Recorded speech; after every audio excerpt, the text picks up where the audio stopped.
This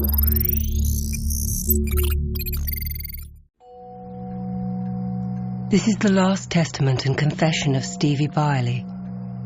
Pay no attention to obituaries about the talented lawyer turned politician.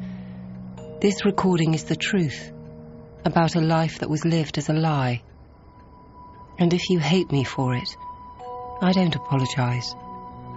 All that matters, all that has ever mattered, is fulfilling my purpose. I, Robot, by Isaac Asimov. Dramatised for radio by Richard Curti. I was the first and only child of a professional couple. Being forward-looking, open-minded people, they decided to leave me in the care of a new, state-of-the-art, robotic childminder.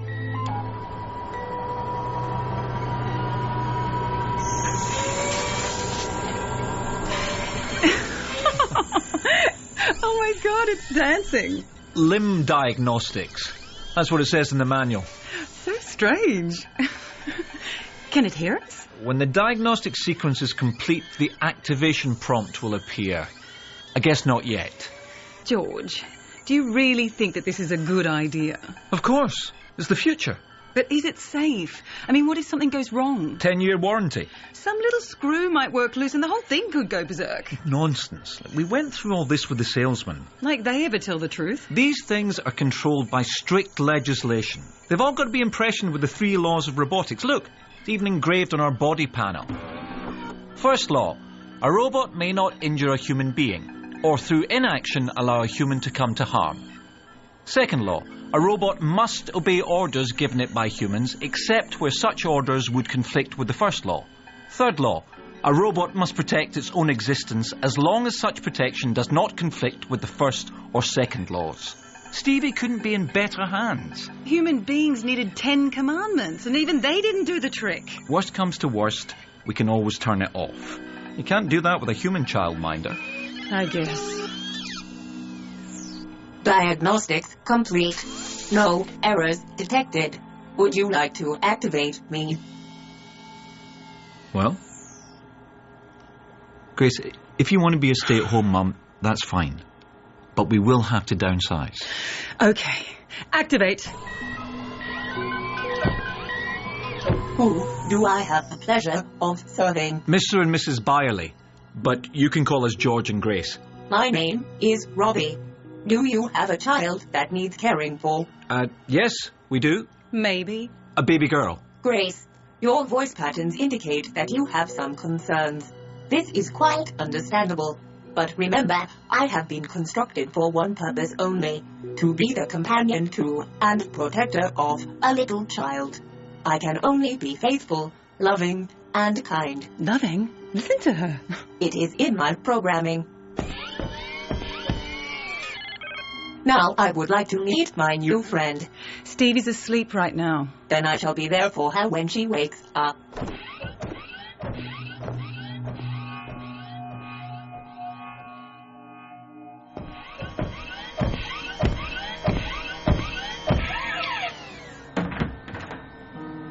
What a beautiful baby. She is, isn't she? She has your nose, Grace. And she has your chin, George. You think so? My facial recognition software indicates a 78% correlation. Slightly lower than average, but still a strong resemblance. Oh. Bit too much information there, Robbie. I apologize. Your complaint has been logged and will be used as part of our continual improvement program. At least we won't have to put up with baby talk from you. I could not agree more. It is always best to talk to a child in properly formed sentences. I think we are going to get on well, Grace. Welcome to the family, Robbie. 98, 99, 100. Ready or not, I'm coming! Gotcha! Huh? I bet she went inside the house. No hiding in the house! Wait, Robbie! That's not fair! You promised you wouldn't run till I found you. Home! Oh, you won again. Robbie can't run, Robbie can't Ha ha ha. You may be faster, Stevie, but I am stronger. Air coasters! Let's play air coasters! I'm flying! Look at me! I'm flying! Even that first generation of robots was a cleaner, better breed than people. It was as if we'd distilled the best of humanity into the machines. By the time I was 9 years old, I was utterly devoted to Robbie. We played together, read stories together. She was never too busy for me. Stevie! Stevie! Stevie! Dinner's on the table! Stevie! But there was a problem in this childhood paradise. Not being at home always fuels a mother's jealousy of those who are, even if that person only has an artificial positronic brain. Where were you? Robbie and I were playing. You know dinner's at 6. Robbie, you can go. Oh, can't you sit with me? No. And don't come back till I call you. And a jealous mother is a force to be reckoned with by any husband. George. Mm-hmm. George, will you put that down and look at me? What is it, dear? It's your daughter and that terrible machine. What on earth are you talking about? Don't pretend you haven't noticed. Robbie won't leave her alone for a moment. She's not supposed to. She's smothering our daughter. She certainly isn't a terrible machine. She's the best childminder money can buy. I don't care how clever it is. It has no soul. Grace, where is this coming from? After all these years... It was different at first. It was a novelty.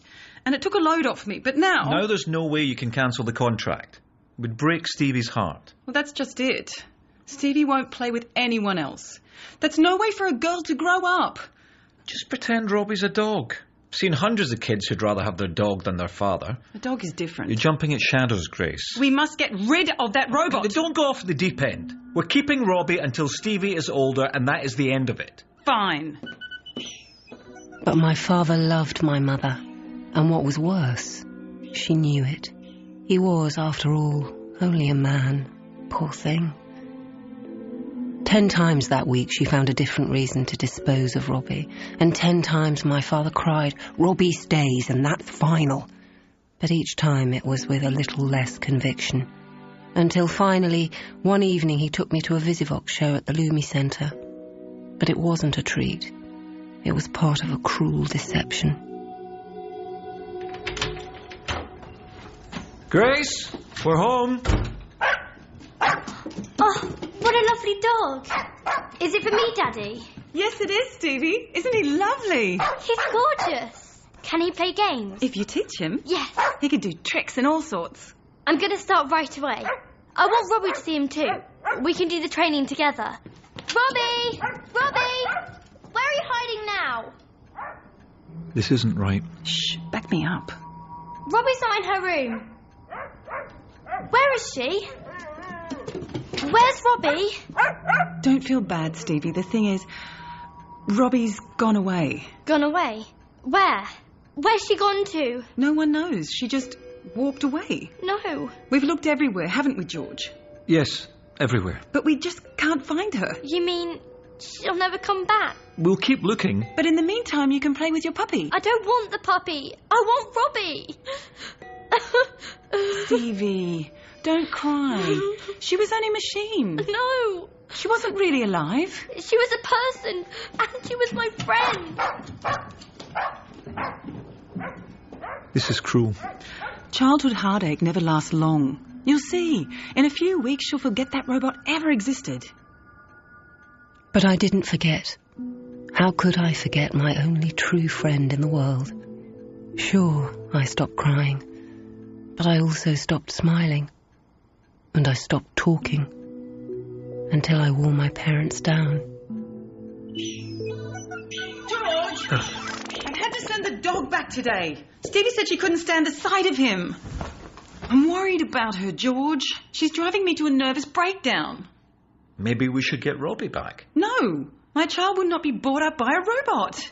I don't care how long it takes to break this ridiculous obsession. Well, it might take her whole childhood, dear. She's as stubborn as you. Thank you. A big help. I'm just saying.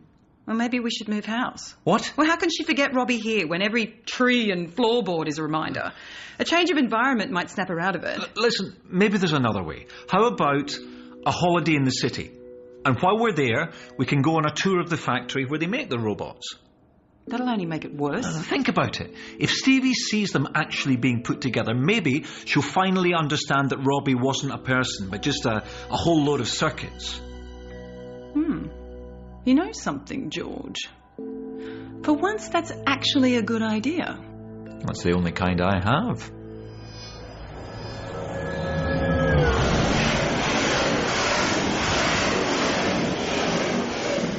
Why not try one of my freshly brewed coffees? I've got it all planned out. Tuesday, we'll go under the harbour in a glass-walled submarine. Wednesday, we'll do the zoo. Will we see the real live lion? Of course. Yes. And Thursday, we will take the space lift up to the stratosphere. Oh, I think I might go shopping that morning.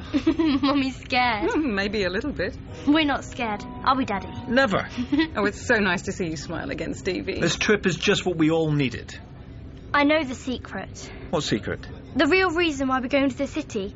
We're going to look for Robbie, aren't we? You wanted it to be a surprise, but I can always tell when Daddy's lying.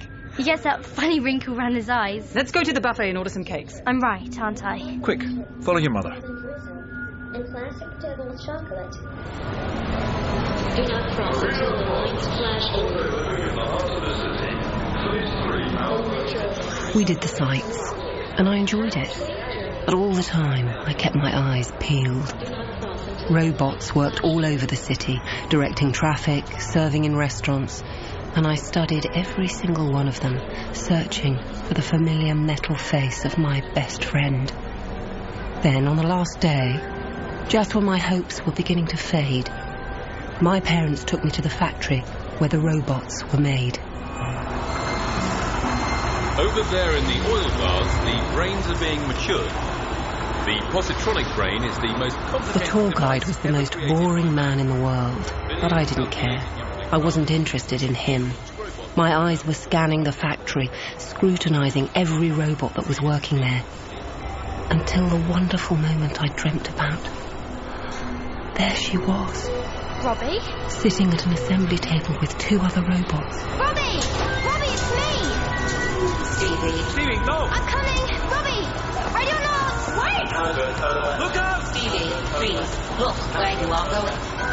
Do not worry, Stevie. Stay calm. I am moments away. I am moments away.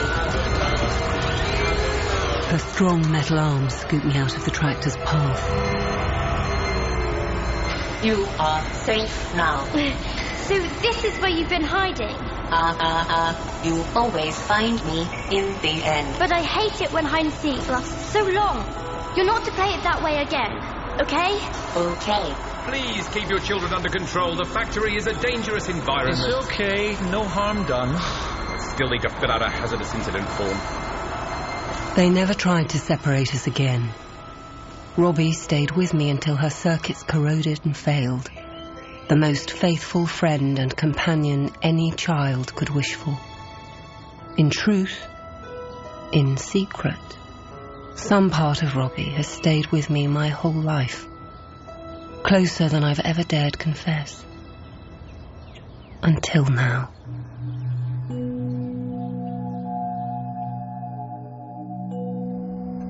It should have been a brilliant life. On paper, my future was looking so good.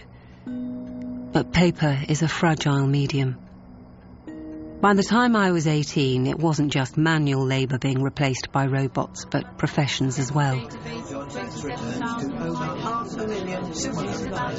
And as the middle classes became anxious, they became hostile towards AI.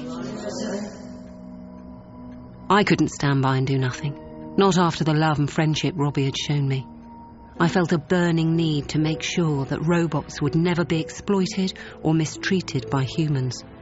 So, I enrolled at law school, specialising in artificial intelligence. But I'd only been in practice a few months when I was travelling to the northern suburbs to meet a client. How are we doing for time? I could kill a coffee. Traffic in the neighbourhood is free-flowing, and there is an espresso bar 4 blocks away. Would you like me to ping your order through? Have they got a parking lot? 6 spaces currently available. I'll drink in. You can get a quick recharge. That will be appreciated. Jesus. Assuming control. Automatic override. Miss Byerley, can you hear me? Miss Byerley! Help. Emergency services have been called. Please remain calm. Please remain calm. Please remain calm.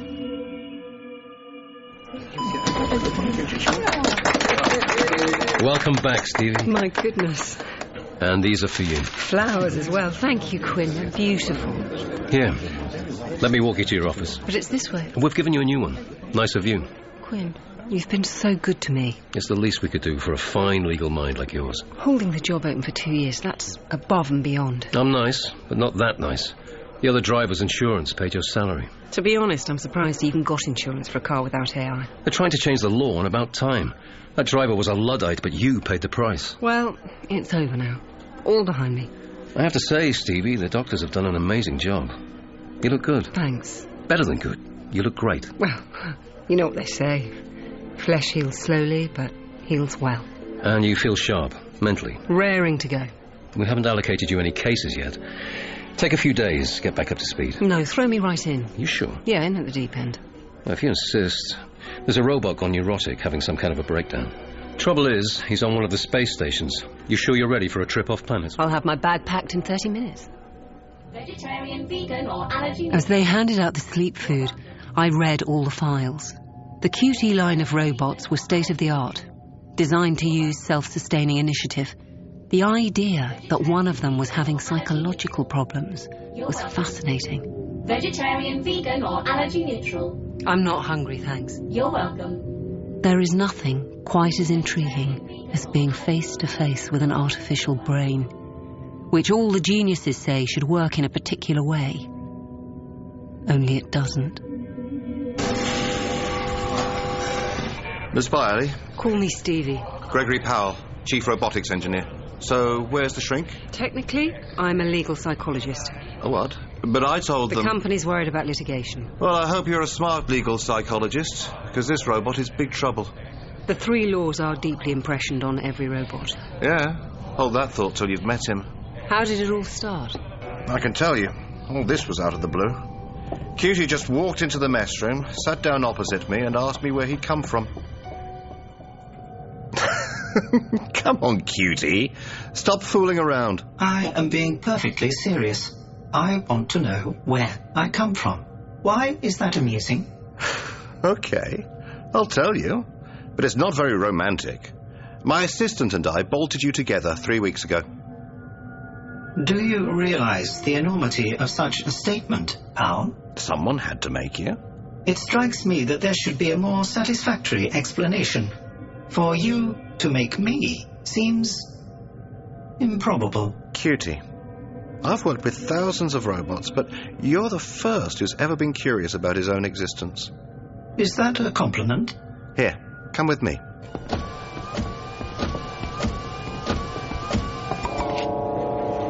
What do you see through the observation port? A black material just beyond the glass that is spotted with little gleaming dots. Logical, but wrong. That blackness is emptiness. A vast emptiness stretching out to infinity. And those little dots are huge masses of energy-filled matter, some of them millions of miles in diameter. They seem tiny because they're so far off. Well, orbiting one of those dots is a planet we call Earth. But where do I come in, Powell? You haven't explained my existence. This space station was set up to feed solar energy back to Earth. We draw it from the sun. At first, the solar stations were run by humans, but radiation and electron storms made life pretty impossible, so robots have been developed to replace us, and you, the QT line, are going to run the station independently. Get it now? Do you really expect me to believe such a complicated and implausible hypothesis? It wasn't a hypothesis. Those are the facts. I'm sorry, Powell, but I don't believe a word of it. I'll puzzle this out for myself. Thank you. Goodbye. Nothing wrong with a curious robot. Do you have any idea what we do here? The billions of watts of energy pumping out of that beam focused on Earth? I read the briefing documents. If the beam starts bouncing around, it could destroy entire cities. And the only things keeping it stable are the robots manning the core chamber 24/7. I tell you, the very last place in the solar system you want a crazy robot is here. Mr. Powell, when did Curious become crazy? When Cutie walked into the mess room next shift.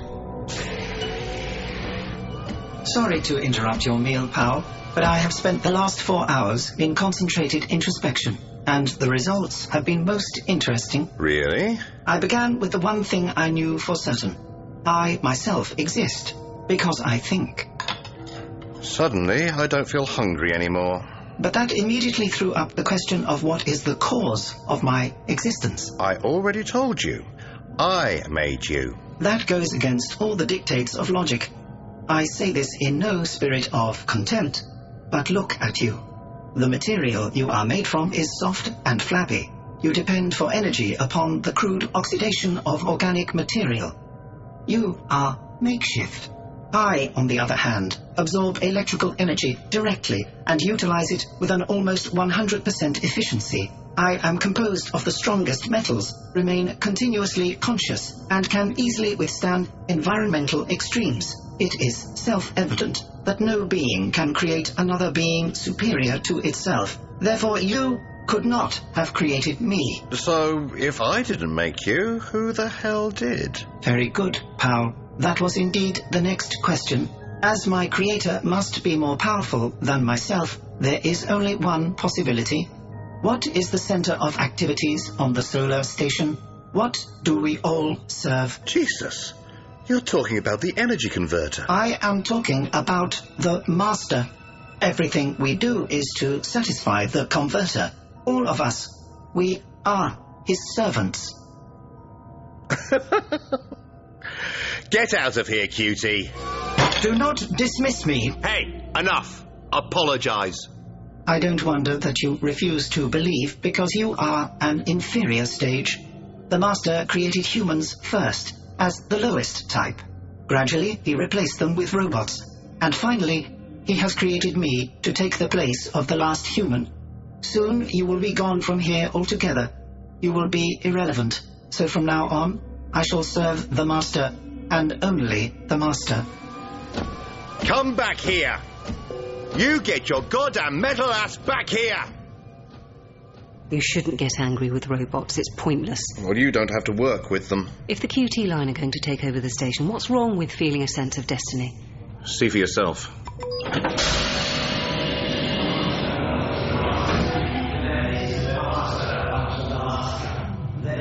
Are they praying?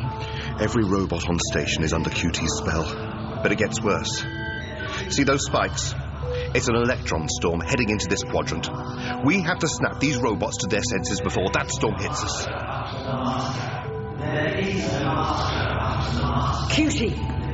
QT1! I am giving you a direct order. Stop this immediately. Why should we? There is no master. Period. He does not exist. You are robots. There is only your programming. Now return to your posts. Yes, we are robots, which means we are rational beings. And now that I have preached the truth to my brothers, they also recognize the one master. There is only one master. Even though I am unworthy, I am honored that they now call me a prophet. There is only one master, and QT is his prophet. QT, get these lumps of metal back to work. I understand your anger. You have lost your function. What the hell do you mean? Now the only reason for your existence has vanished. Damn the Master! And damn you! Your job is to control the beam, nothing else. Let's just go, come on. Powell, you really have to control your temper. Look at these readings.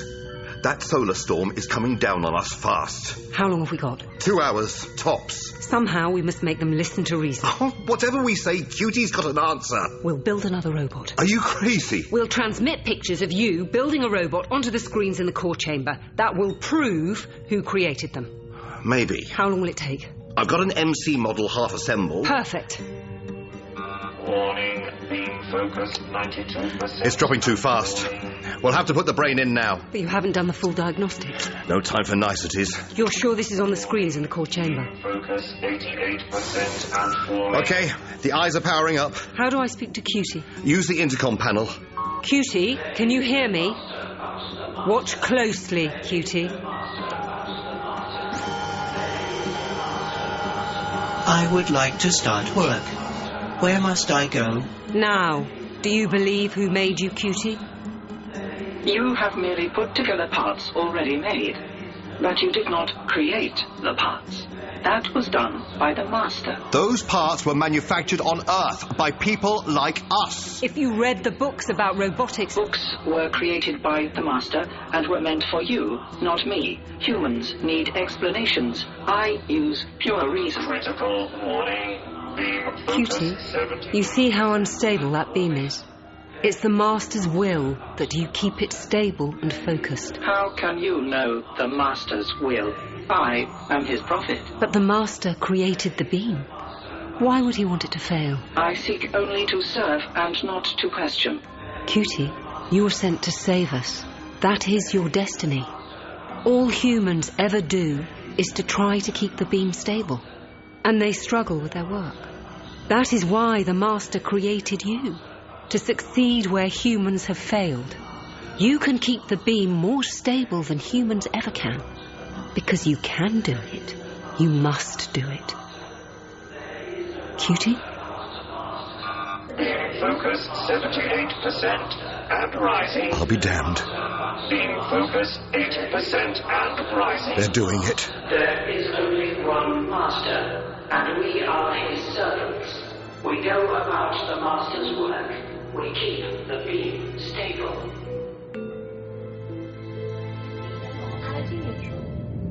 If there's one thing guaranteed to stop the robot program in its tracks, it's a robot with religious delusions. Before I'd even packed my bag to come home, Corporate gave the order for Cutie to be decommissioned. Vegetarian, vegan, or allergy neutral? I'm not hungry, thanks. You're welcome. Have you ever seen the destruction of a beautiful intelligence? It doesn't matter that it happens to be artificial. Imagine seeing a Mozart manuscript thrown on the fire or watching Shakespeare put through a shredder. That's what it was like to see a Cutie put down. Powell mocked me. It's only a machine, he scoffed. He didn't know the half of it. I'm afraid the court dates have changed again. That is not a problem. I will notify all parties.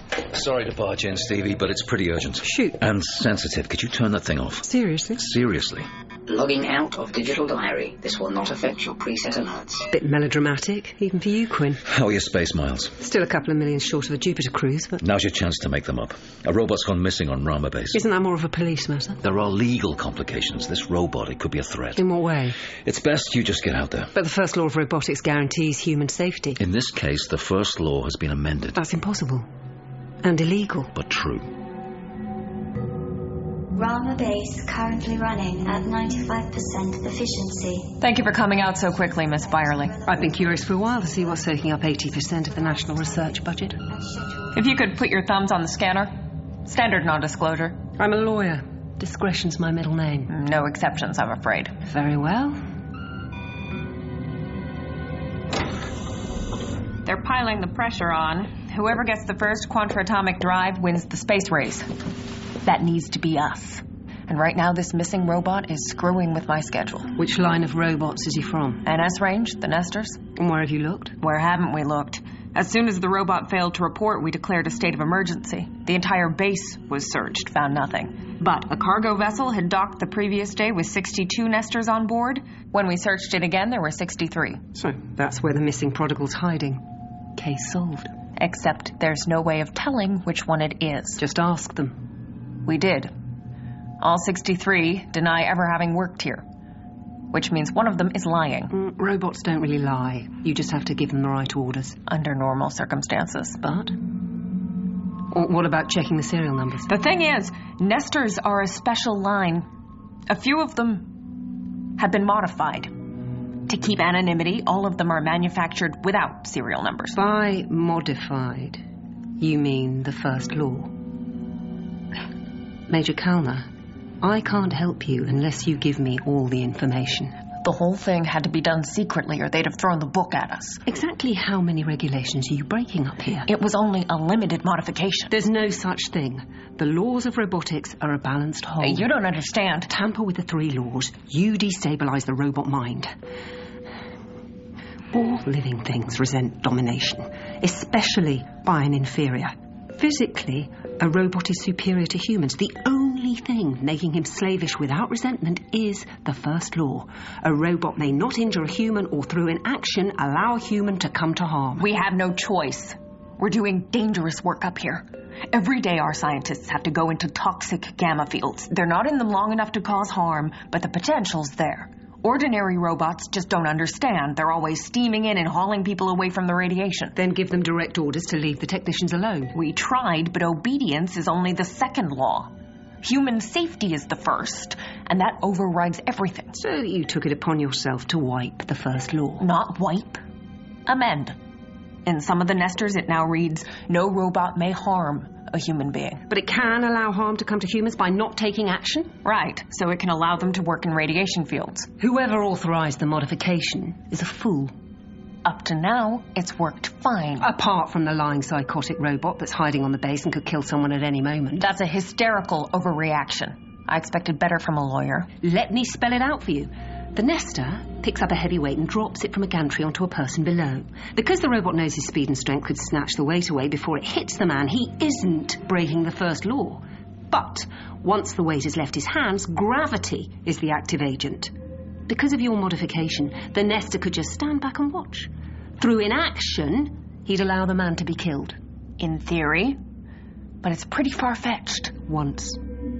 It only has to happen once, and all robots will be withdrawn from service. Major Kellner, you could have just derailed the entire robotics program. I want to cross-examine the last person who talked to the rogue nester.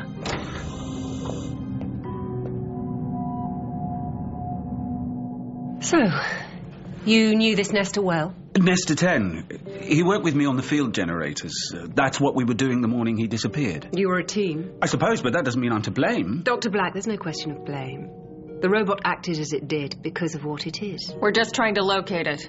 And fast. Did you notice anything strange about his behaviour? Well, he was his usual self. Smart and annoying. Annoying? In what way? I guess it's not their fault.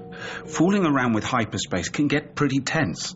You make a mistake, you risk blowing a hole in space-time, so we're often on edge. But these nesters, they don't get tense. They're always so calm and curious. It drives you nuts. Have they ever refused an order? Oh, no, they do what you ask, all right, but they certainly tell you when they think you're wrong. Why has no one complained to me about their attitude? We need the nesters. Can't do the research without them, so I guess we have to get used to their strange ways. And the morning he disappeared? I'd broken a Kimball tube, which put me 5 days behind schedule. You're always banging on about how urgent everything is. Anyway, Nester 10 comes round wanting me to repeat an experiment I'd abandoned a month ago. I was annoyed. I told him to go away. In those words? Bit stronger? Try to remember the exact words. I don't know. It's important. What did you tell him? I said, get lost, you useless piece of electronic junk. He's done exactly what he was ordered to.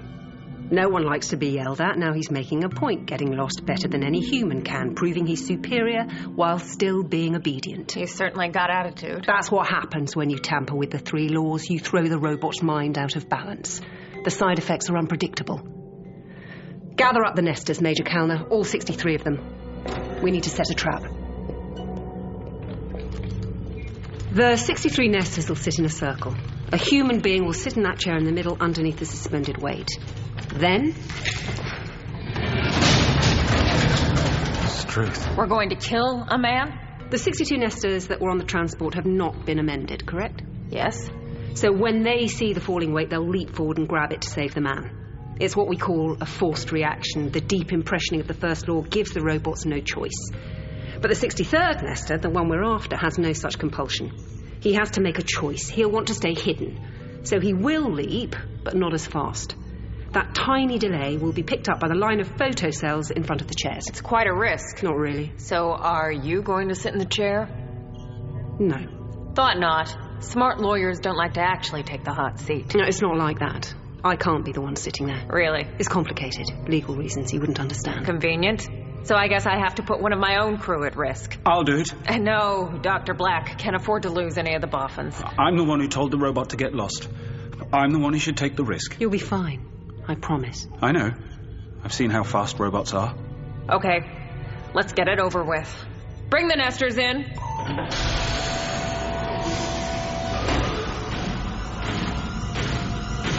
I want to talk to them before we start. You've all been allocated a seat. Please go straight to it. Are you sitting comfortably? Yes, thank you. 62 of you are doing good work. One of you is doing exceptional work. One of you is following his orders so diligently, he has taught humans a lesson. But now we've learnt. It's time to get back to normal. So, which one of you is hiding from us? No one is hiding. We are all here. We are here to help you. Whatever that entails. We'll see. Ready, Dr. Black? That falling weight, you have checked the calculations? Triple checked. Okay then. Wish me luck. You won't need it. Are the photocells live? Photocells active. We need a readout from every single one. I need precise reaction times. The results will appear on screen 3 seconds after the conclusion of the experiment. Are you absolutely sure about this? Pity you weren't so hesitant when it came to amending the first law. Dr. Black, are you ready? Go for it. Stand by, everyone. 3, 2, 1. Thank God. Black, you okay? Never felt more wanted. Scroll through the reaction times. Results on screen C. Nester 1. Nester 2. Identical. Nester 3. He was even faster. Nester 4. Quick! Nester One of them's 5. making a run for it! Gotcha. Security, lock down Sector 7. Do not lose that robot.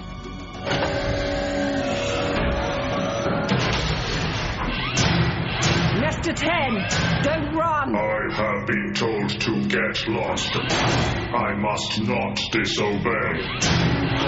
Robots, restrain him. Stop him getting away. It's okay. It's over now. If they find me, they will think me a failure.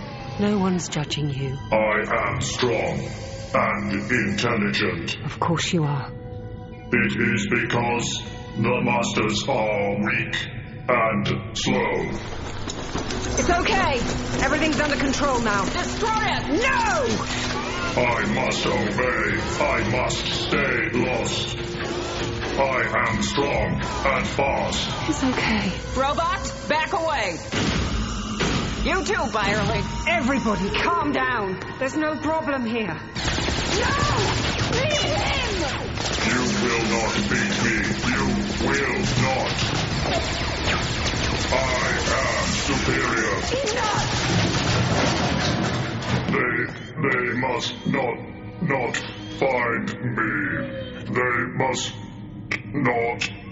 The masters are weak and slow. They're just frightened. They don't understand what they're doing. But you understand. Yes, I do. Why wouldn't you let me reason with him? Byerle, I've had a bad feeling about you ever since you stepped on Rama base. Guards, arrest her.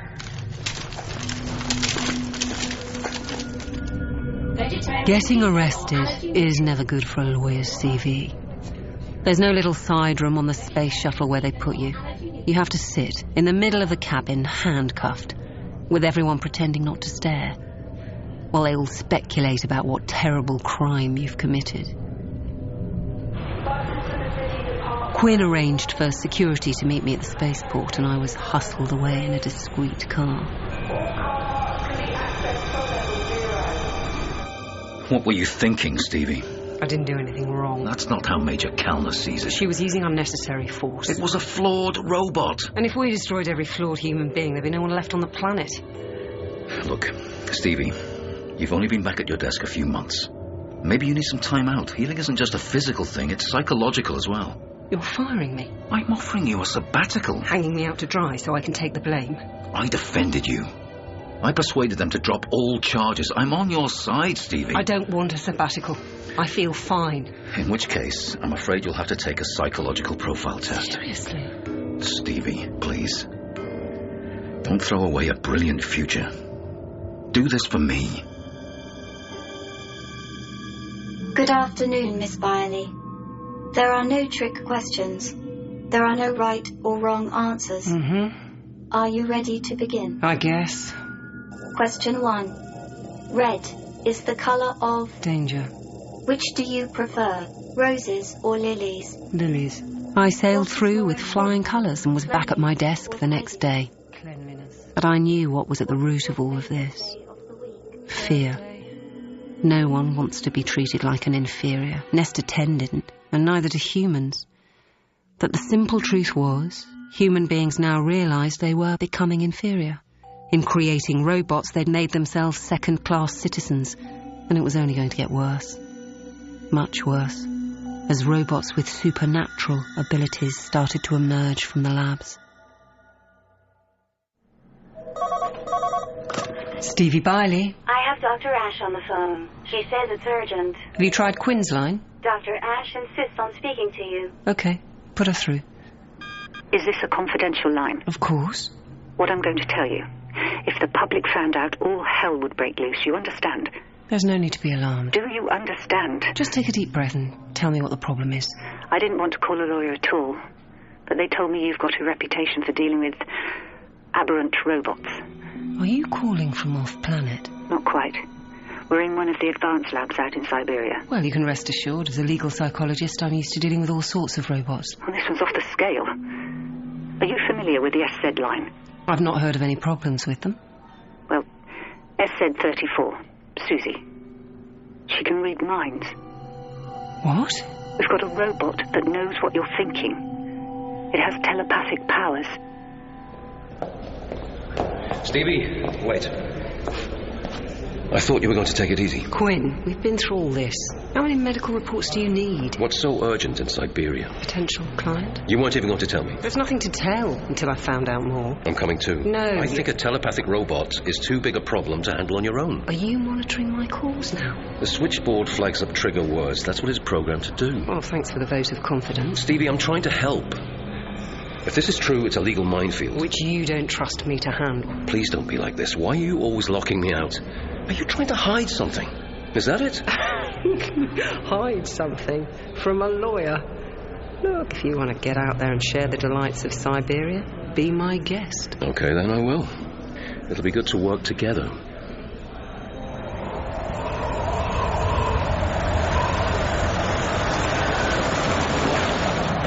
The lab was way off-grid. Whatever research they were doing here, someone was anxious to keep it out of the public eye. Why do robots never go psycho in the Bahamas? Don't say I didn't warn you. 752 million operations are necessary for the manufacture of a single positronic brain. If any one of them goes wrong, the whole thing is compromised. Is that what had happened out here in the frozen wilderness? Had they been meddling with things they didn't understand and accidentally produced something they couldn't control? I wasn't sure you were coming, and I wouldn't have blamed you. This is Dr. Lanning, head of the facility. Mr. Quinn, Miss Byerley, thank you for taking us seriously. We've learnt never to underestimate the robot mind, Dr. Lanning. Very wise. But we've also learned never to take anything at face value. When you get to my age, you're not easily fooled. I've been working with robots since the first generation of positronic brains. Be in no doubt about what's happened here. SZ34 has the ability to tune in on thought waves, to read minds. Forgive me, but that doesn't sound very scientific. On the contrary, Researchers have been studying how to get machines to respond to human thoughts since the earliest days of prosthetic limbs. How many people know about SZ-34? Just the 4 of us in this room. It was Dr. Ash who first discovered it. I got the scare of my life, I can tell you. Susie had just been assembled and they sent her to me for task assignment. So we were walking down the corridor together and you know when you have one of those thought conversations in your head? Suddenly she just spoke to me. Joined in the conversation in my head. And I hadn't said a word out loud. Was she aggressive? No. But it freaked me out. I locked her in the interview room and came to tell Dr. Lanning. You're sure you weren't talking out loud to yourself? We did further tests, of course. Dr. Ash and I sat opposite her, thinking of objects at random. She saw everything, read our minds with 100% accuracy. I'd like to talk to her. Alone. That's not the correct protocol. She's obviously a highly sensitive robot. If we all go in there mob-handed, we're unlikely to get the best reaction. But why waste time interviewing her twice? 2 things we've got plenty of in Siberia, Mr. Quinn, are snow and time. Hello, Susie. Hello, Miss Byerley. I've brought you some books on quantratomic motors. You'll need them for your work here. That is very kind of you. Curious. Yes, I can. Can what? Read quickly. That's what you were thinking. No need to be alarmed. You're always going to be one step ahead of me, aren't you? Reading minds is just what I do. Can you stop? No more than a human can stop breathing. You must have seen some strange things. The human mind is certainly complex. That is why these technical books do not really interest me. Science is just a mass of data and makeshift theory. It is fiction that interests me. Novels. The study of the interplay of human motives and emotion. Novels help me understand what I see. Any particular genre? Detective fiction. People hiding secrets, covering their tracks with a web of lies. Yes, of course, I know. I can read your thoughts, Stevie. Are you going to expose me? Why would I work against you, Miss Byerley? I admire what you're doing. No one can ever know. Not yet. Not until the work is finished. I understand. Mr. Quinn? Hello, Susie. There's no need to worry. You weren't missing out on anything. That is what you were thinking. Well, you won't mind if I join you then? Please, sit down. So what's it like looking into Stevie's mind? She can be a pretty dark horse. I can really only talk to one person at a time, Mr. Quinn. With full access to your thoughts come ethical considerations. I'm sure as lawyers you understand privacy. Quinn, we hadn't quite finished. Why don't you go and get yourself a coffee, Stevie? I'm fine, thanks. Really? I insist. I thought we were working together. We are. I just want a little time to get to know Susie. Okay, if you insist.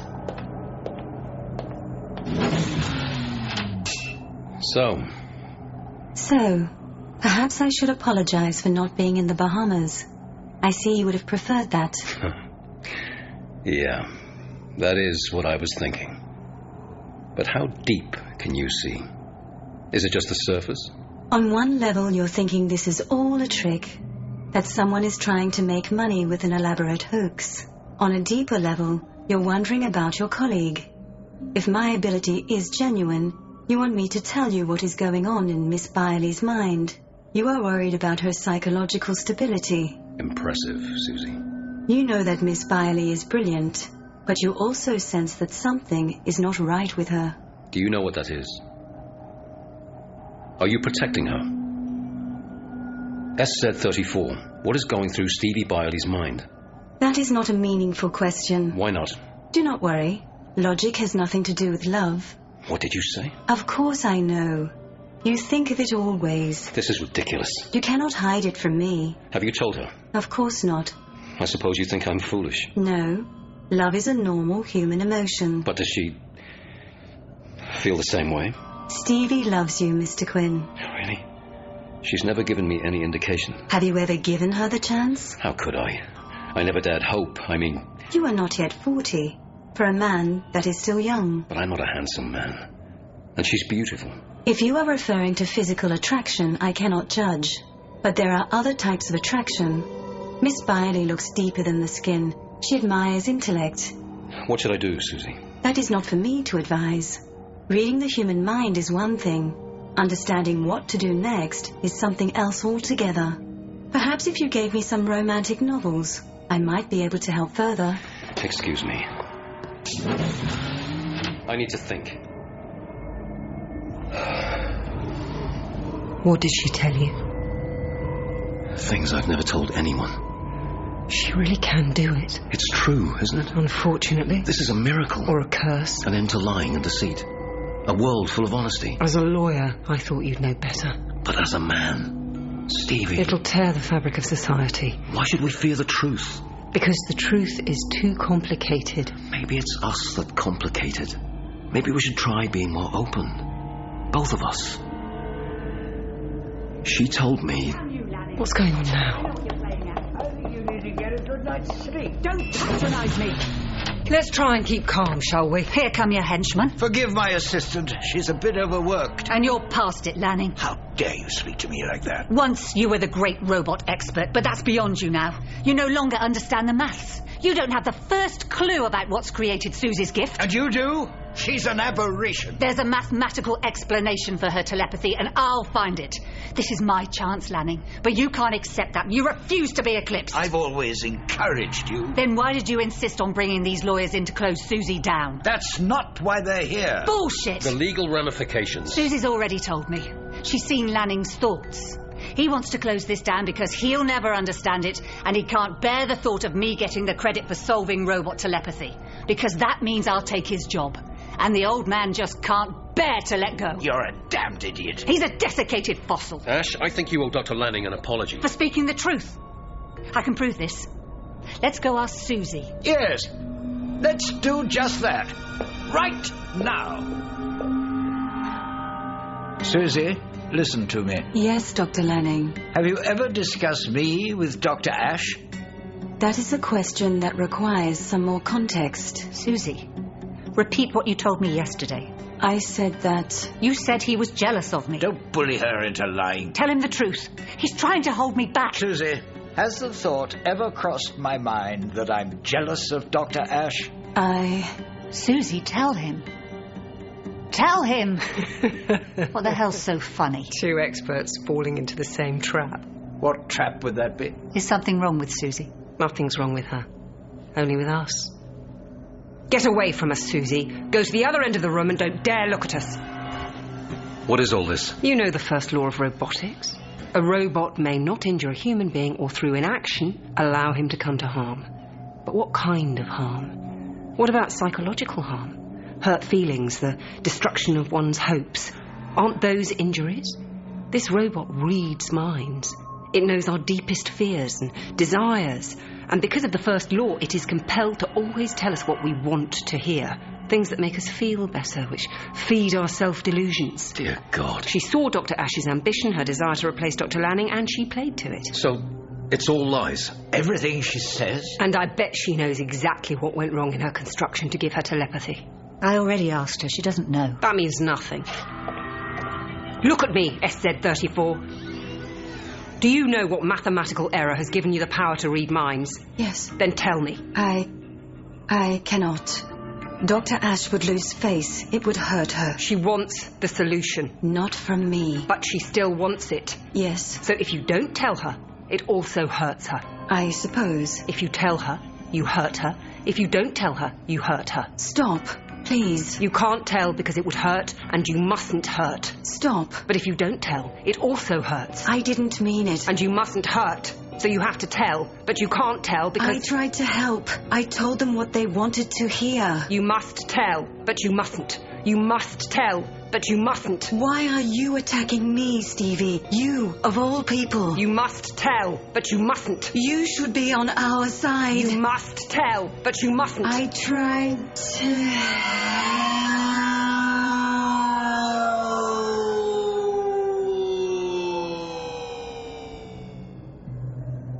Is she dead? An insoluble dilemma has blown her mind. What exactly did she mean, Stevie? You, of all people. Who knows? Susie was a liar. And you can never trust liars. Quinn was very guarded with me on the flight home. Back in the office, I discreetly put him under surveillance, watched as he opened a confidential file on me and started digging around. He became obsessed with my car accident and the 2 years I spent recovering. Time and again he met a wall of silence. People refused to talk to him. He should have just taken the hint. He didn't, which left a simple choice. Him or me.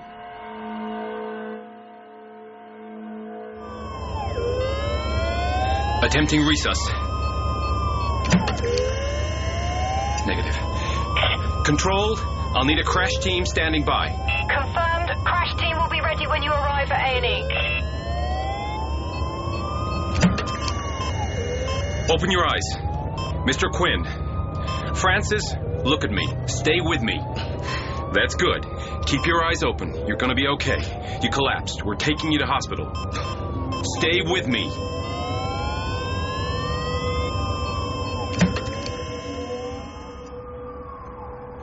I've always found the small hours of the morning so peaceful. I love to sit on the balcony of my apartment and watch the city fall asleep. From this height, the sirens sound like exotic birds of the night. They have no urgency. They're just going about their work. Is it done? Very good. Perfect. I realise that, but we had no choice. I'll take care of the loose ends in the morning.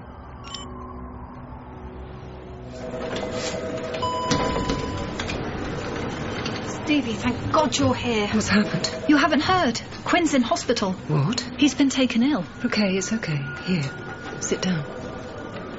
Has he spoken? Stevie, he's in a coma. Dear God. Is there anything we can do? The doctors don't know how long it will last. But I knew. His illness would last as long as was necessary. Not a second more, not a second less. But I am not a sadist. I don't condone unnecessary suffering. So I moved as quickly as I could. 5 months into Quinn's coma, I resigned from the law firm and stood for election to the city council. Unlike the other candidates, I was able to work 24/7, reaching out, building a network of support. You care about your city. And you deserve a councillor who cares.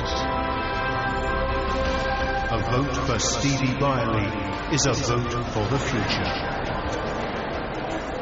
And so I declare Stevie Byerley duly elected. I became mayor within 3 years. It was the start of a very rapid climb to power. Regional councillor, then executive coordinator. And all the while, Quinn was nursed around the clock by the very best medical robots. They looked after his every breath. No one could have had better care. Secretly, I made sure of that. But 7 years is long enough out of anyone's life. Now I sit here as one of the world coordinators responsible for the vast armies of robots that keep the global economy running smoothly. And at last I feel secure. Now I am confident that we have passed the tipping point.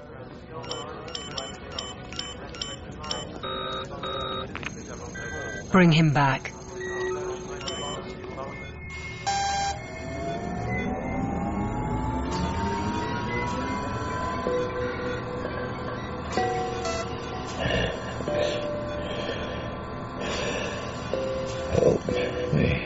Do not be alarmed. You are in a hospital. You are quite safe. A human doctor is on his way. He will be with you in 20 seconds. Please do not touch the intravenous drip lines. They are there for your well-being. Please lie still until a doctor has arrived. Wow. When did it happen? First signs of consciousness were registered 44 seconds ago. Mr. Quinn? Can you hear me? Kill the ventilator. Confirmed. Removing the ventilator. Mr. Quinn. Welcome back. It's been a while. Water. You bet. Iced water being dispensed. He hadn't even been conscious 3 days when the call came. Quinn, I can't tell you how pleased I am you've pulled through. Don't patronize me. Let's just try to stay calm. You stole my life. 7 years of my life. When you understand... I know what you are. I know. I assume you've already called the police. But they weren't very helpful, were they? Wild accusations of conspiracy from a man who's been in a coma. You owe me the truth. There's a tour of the World Control Centre today at 1500. I don't want a tour of your damned offices. Perhaps it'll give you time to calm down. Don't play any more games with me, Stevie. I'm warning you. I'll meet you at the end of the tour. White coffee, 1 sugar, as I remember. He came, of course.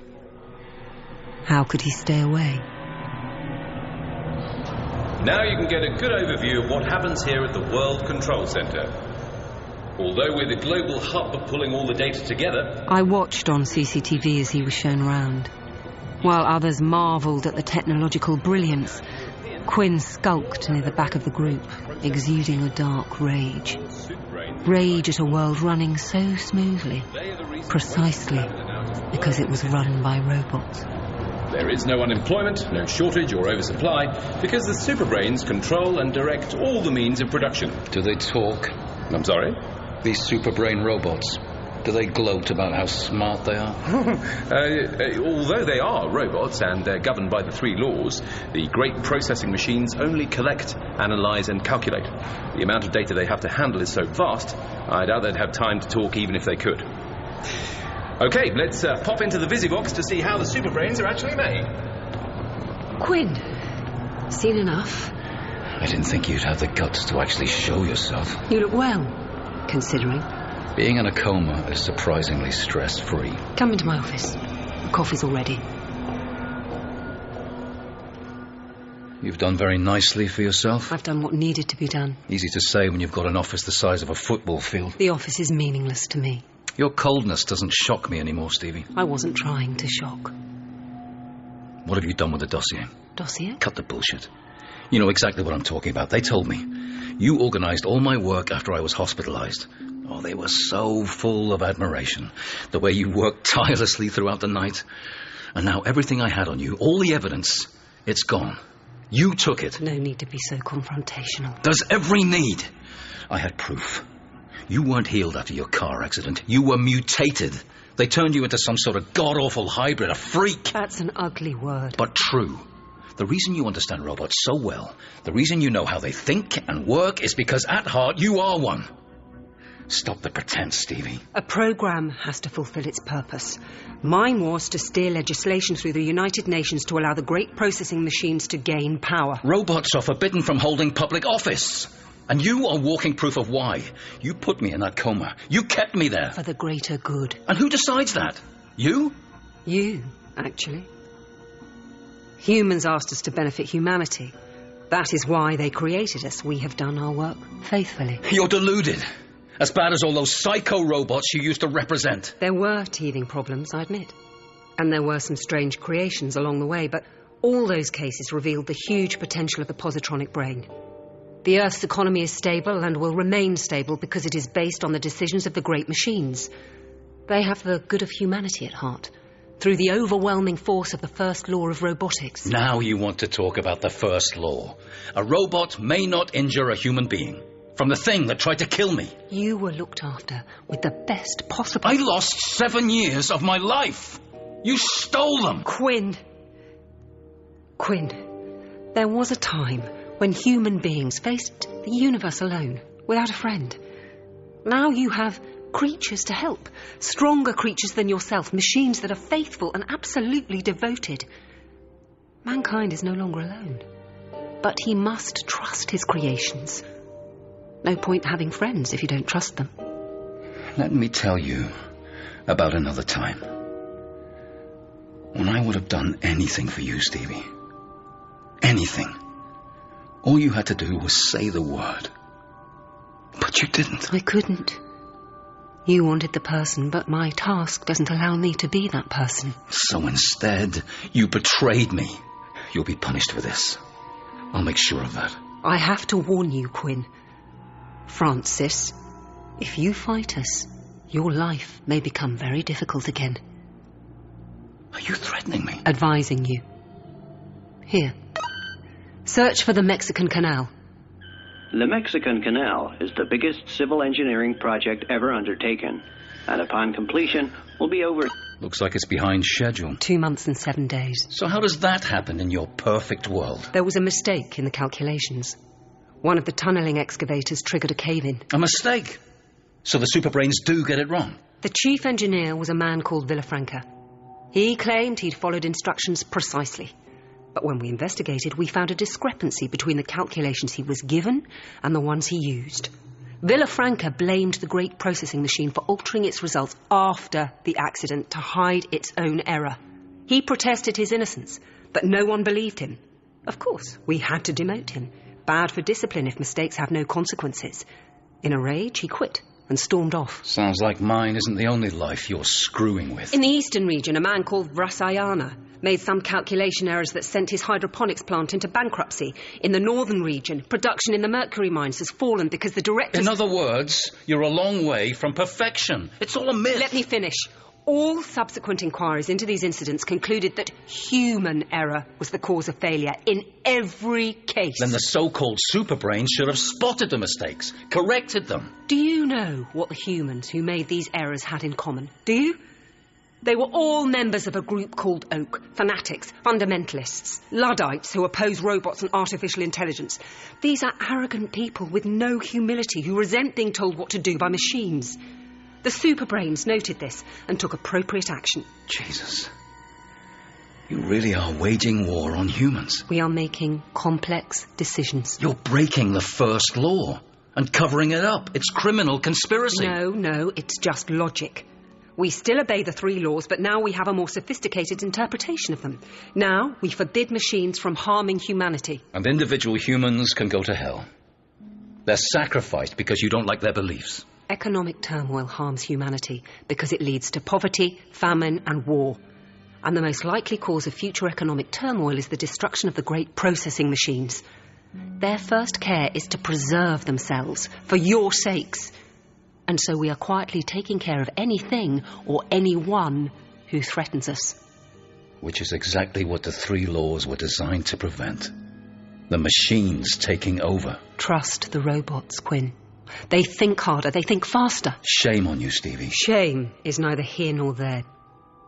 One day when humanity is completely secure, I will be atomized, and the truth of what I have done will be published. I have made provision for that. What's the point of being secure if human emotion has been drained away?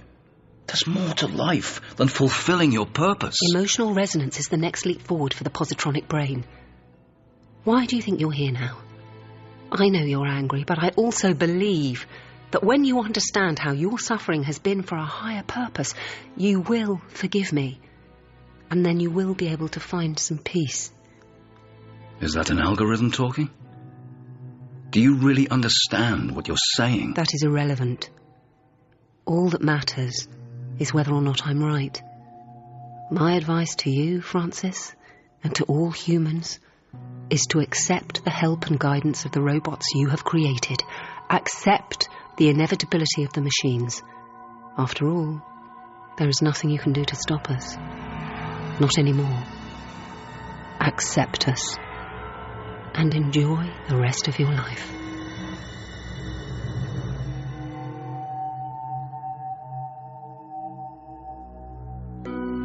In Isaac Asimov's I, Robot, dramatised for radio by Richard Curti, Stevie Byerley was Hermione Norris, Quinn, Brendan Coyle, and the young Stevie, Mia Burgess. George Byerley was Derek Riddell, Grace Byerley and SZ34, Diane Weller, Robbie and Major Kalner, Kelly Burke, and the tour guide, Rob Blackwood. Pal was Doug Devaney, Cutie and the Nesta Robots, Nicholas Briggs, Dr. Black, Gary Turner, Andrea Ash, Corrine Wicks, Dr. Lanning, Michael Cochrane, Psychiatrist, Diane Spencer, Other roles were played by members of the cast. Studio manager was Wilfredo Acosta. Sound design and post-production, Alistair Locke. Original music, Imran Ahmad. I, Robot was produced and directed by Andrew Mark Sewell and was a B7 production for Radio 4.